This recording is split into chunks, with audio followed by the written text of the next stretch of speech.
If you have a dismissive avoidant partner who never wants to settle conflict, who just goes off and withdraws and then tries to come back around like nothing happened, this video is for you. I'm Dr. Sarah Hensley. I'm a specialized social psychologist who's been studying the science of attachment and attraction inside romantic relationships for over 15 years. So inside of healthy relationships, we need both self-regulation, where we soothe our own nervous system, as well as co-regulation, where we participate in soothing our partner's nervous system, even if they're upset about something we did. That is our responsibility as healthy romantic relationship partners. But dismissive avoidants, they hyper self-regulate, and they do so through emotional suppression.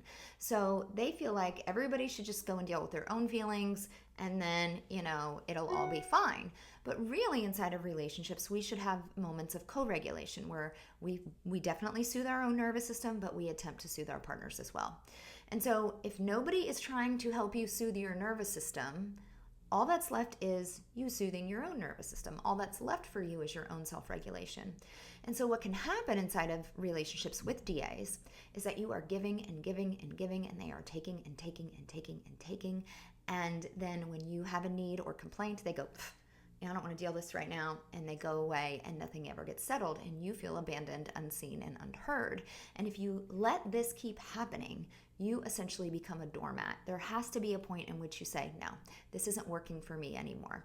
And there's levels of boundaries, right? There's levels of boundaries before the ultimate boundary of leaving the relationship. And so my preferred boundary around solving conflict is called there is still something unsettled between us. So your dismissive avoidant partner is going to want to re-engage. You may be packing their lunch, doing their laundry. You may be, buying them gifts. You may be, doing acts of service for them. You're probably meeting some of their needs at some point, somehow, inside of the relationship. And pretty much they just allow you to do that without giving really anything back.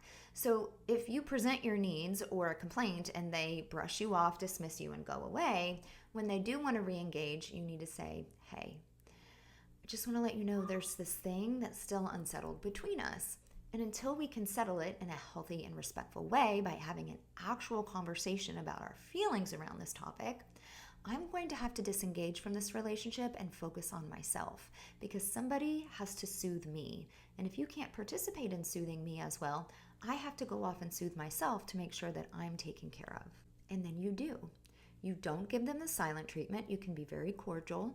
You just don't go out of your way to interact. And then you stop doing the things you usually do to meet their needs, and you take all of that energy and attention and you focus it on yourself. So you go to the yoga class, you do the bike ride, you go on the walk, you take the hot bath, you go to the gym, you go get that massage, you go read your book, you do those things that it's going to take to help soothe yourself and meet some of your own needs, because this other person is refusing to do so. I promise you, I have studied dismissive avoidance for 15 years, and I have worked with hundreds of them. The only thing that works to get them to be motivated to self-reflect and take accountability and make changes are feelings of loss, okay? And this is not a punishment, it is a natural consequence of their actions, okay? And people have to feel consequences in order to be motivated to change. People ask me the question, what if they don't ever want to re-engage? Then you are in the wrong relationship. If you are forcing all the connection and all the engagement, you're not even in a relationship. You shouldn't be there. For more information on attachment, on boundaries, on becoming secure, on fixing any relationship issue, please first go follow me on IG, Facebook, and YouTube, because we're banned here as of now. And then go to my website, check out my services. It's thedatingdecoder.com.